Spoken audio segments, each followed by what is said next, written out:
Hey folks, Wes here. Today I want to talk about some of the largest winners and losers, biggest buffs and nerfs of the 0.4 patch. If you don't know, the last of the Druids patch notes dropped today after the announcement video. The patch will be live on December 12th, like a week from now. Uh, but in the meantime, we can talk about what I think some of the biggest buffs and nerfs are. And we'll start with the nerfs.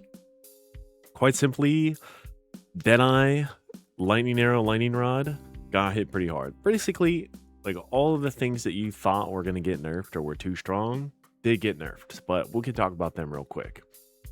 Tailwind lost some extra skill speed here and movement speed, I believe. And it also lost some evasion rating, but I guess it gained deflection, so that's not too bad. But deflection slightly nerfed on the deflection side, or not deflection side, but on the tailwind side. But for Deadeye, part of the thing that made Tailwind great was because they had a node after Tailwind called Wind Ward, which gave you a massive damage reduction while you had Tailwind up. And that is now removed. I assume it is going to be replaced with this Mirage Deadeye Ascendancy passive thing.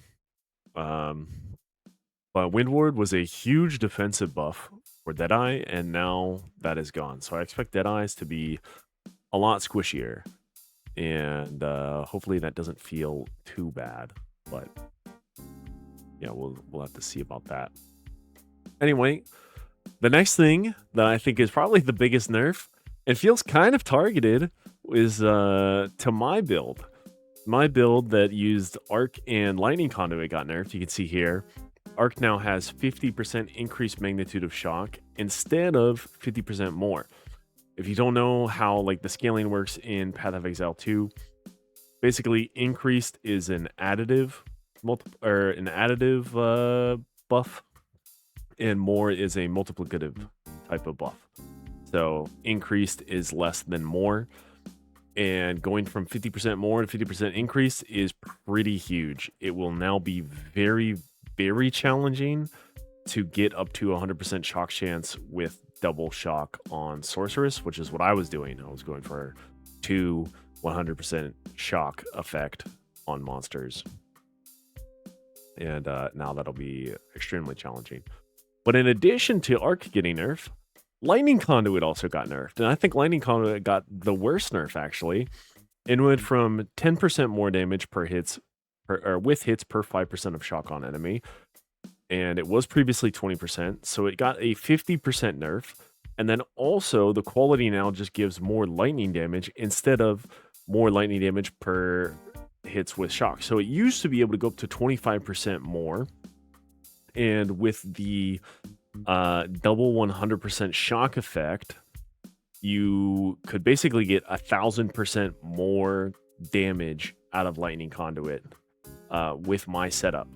And now that's not possible at all. This is a massive nerf to Lightning Conduit. I think it might be one of the largest number nerfs for like end game scaling, boss killing in these patch notes. I thought it was gonna get tapped a little bit. I did not think it was gonna get nerfed as much as it did.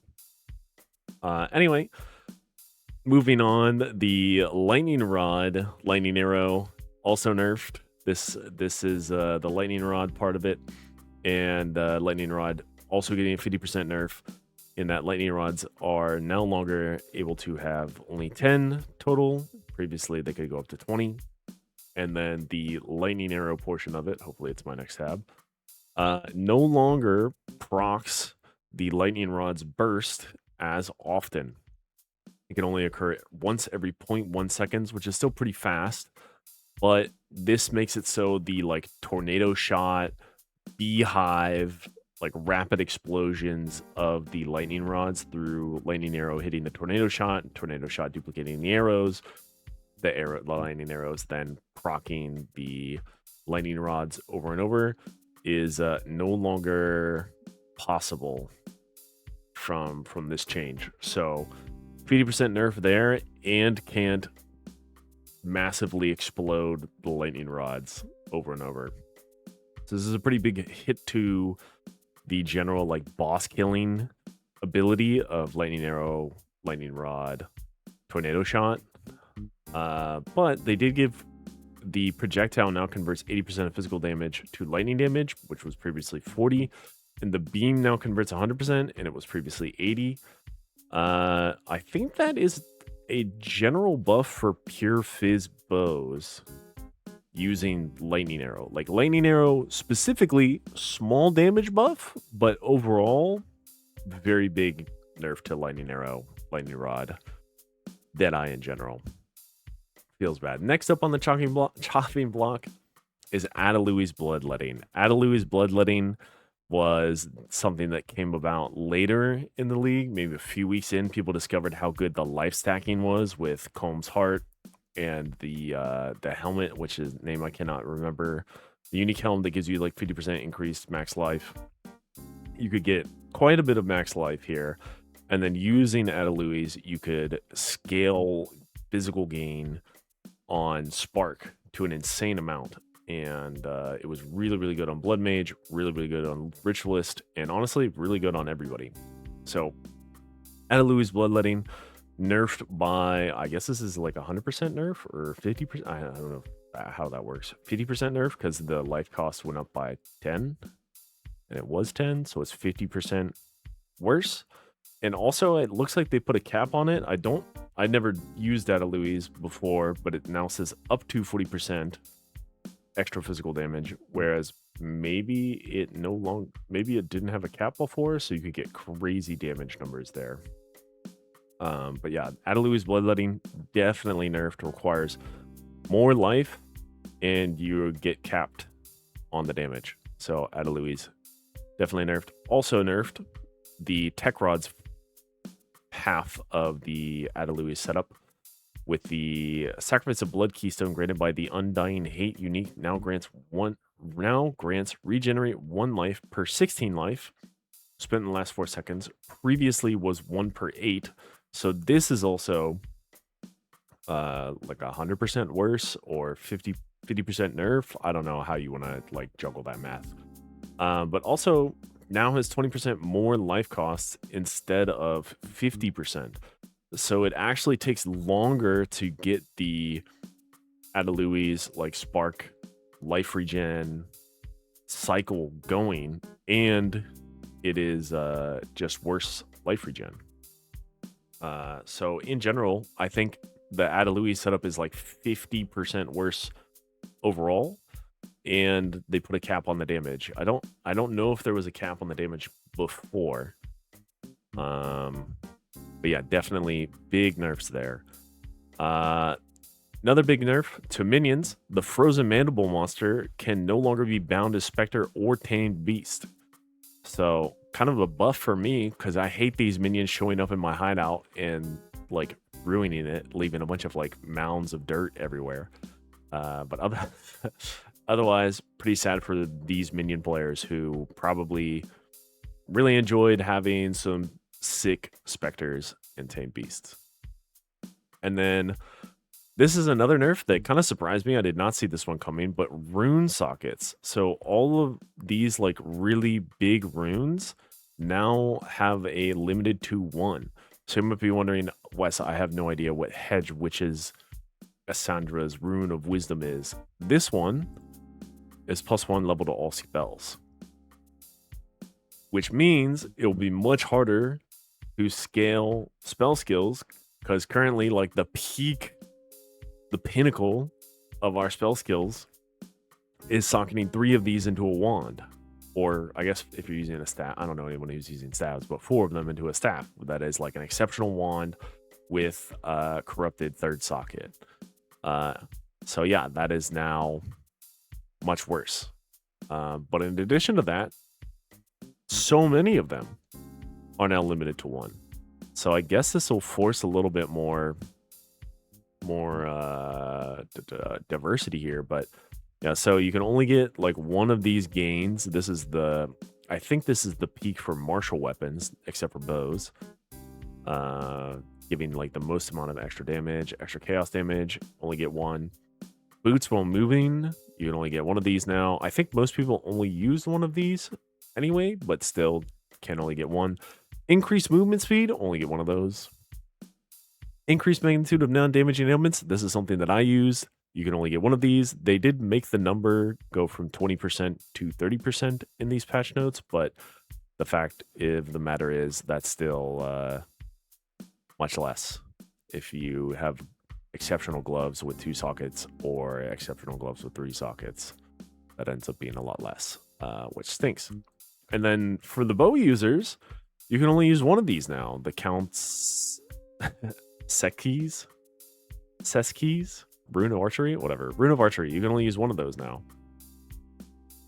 So they're definitely limiting the amount of arrows that you can pump out, which is pretty crazy to me.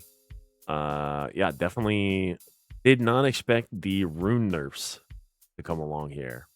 And to be honest, as I read through a lot of these patch notes, it feels like a toning down of different areas of player power that is popular. Like it feels like they're nerfing all the popular things that you would expect, but also a few of the more unpopular things that you. I don't know. These changes I'm not a fan of, to be honest. But we live, we adapt. All good. Anyway, let's move on to the general winners of the patch. General improvements, huge for us. 25% overall boost to frame rates, just because they are using our CPU cores better. Significant optimizations to CPU performance has been made. These changes both have the speed of key operations and allow us to utilize more of your CPU cores, resulting in higher frame rates, etc., etc. Very, very nice. Will super duper help with frame spikes. So very excited for that. Like a 20, they said in the video that's like 25% boost in frame rate. And I have a pretty good machine, but even still in like bad maps, I'm dropping to like 10 frames per second. So just in general, huge for the optimization, which is really nice. And then going down the list, I think Tactician actually is the next biggest winner. Tactician got a bunch of buffs to almost all their stuff. Their supporting skill that like Unleash Hell, rains down arrows from above, definitely got a big buff. There's some other artillery buffs in there, mortar cannon buffs in there. In general, feels like they gave Tactician a lot of love, which is cool for Tacticians, I guess. And then Acolyte of Chayula, another one that I don't know if this will make it viable or like more fun to play. It should make it more fun to play, but yeah, they buffed pretty much every number in Acolyte of Chayula, which I hope is good for them. I will not be playing Acolyte of Chayula, but looks like it might be nice. Up next on the buff list is a bunch of these support gems. A bunch of random support gems got buffed. Specifically, these support gems from Zesh got like 100% increased damage here, going from 20% to 40%. If I recall correctly, the Esh's Radiance is one that is actually good because it uses lightning damage, and everybody was using lightning damage last patch. So that one's pretty nice.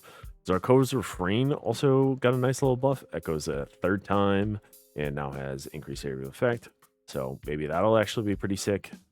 We shall see. But a bunch of these got buffed here. So if you were using lineage support gems, I would definitely check out this section. There's a ton of stuff in there. Up next, I have Glacial Lance highlighted here. But a lot of the fire skills and frost skills got their numbers tuned up here and there a little bit. You can see on the Glacial Lance got like a small nerf on the bottom end, but a big buff on the top end. And then a bunch of other stuff is better, like attack speed is better, more freeze build up. The explosion has more freeze build up. There's a bunch of nice things in here, especially for frost stuff. And the lightning abilities didn't get hit too hard as well. So if you are interested in frost abilities, I would definitely check these out, like Ice Shot. Also got a small buff here. There's definitely a lot of nice things for Frost and Fire in there. A little bit less than I was hoping for, but still nice. Now, my old glory, my old love, the thing that I wanted to make the work the most in 0.2, Spear of Solaris, is free from the heavy stun glory buildup. Now generates 1 glory when you inflict freeze, shock, or ignite on an enemy. Spear of Solaris, now viable, potentially, because previously you had to invest so much into heavy stunning people that it became impossible to give yourself enough damage in the passive tree or otherwise to actually make Spear of Solaris do any amount of damage at all. So maybe now it's usable. Maybe, hopefully. Anyway. Up next, unique item changes. A bunch of uniques got a lot better. This got 50%, the Grand Spectrums that give elemental resist 50% better. They made Sandstorm Visage better. Mahoatls gave it a huge range on increased effect of Socketed Soul Cores. Maybe Mahoatls will be pretty cool. The Adorned, also big range increase. 50% more on this guy. So pretty big for the Adorned, the jewel that increase the effects of corrupted jewels. Pretty huge. And basically almost all of these uniques in this list got buffed in some way, shape, or form. Morior Invictus, also pretty big buff. This is the chest that drops from Arbiter, and they buffed all kinds of things about Morior Invictus. So I fully believe that Morior Invictus could be very, very usable next season. Hyrizar also got a bunch of buffs. Put in the Forest, I believe, got a bunch of buffs. Thunderfist, Crackling Palm Skill, big buff there. Adonia's Eagle, nice little buff here.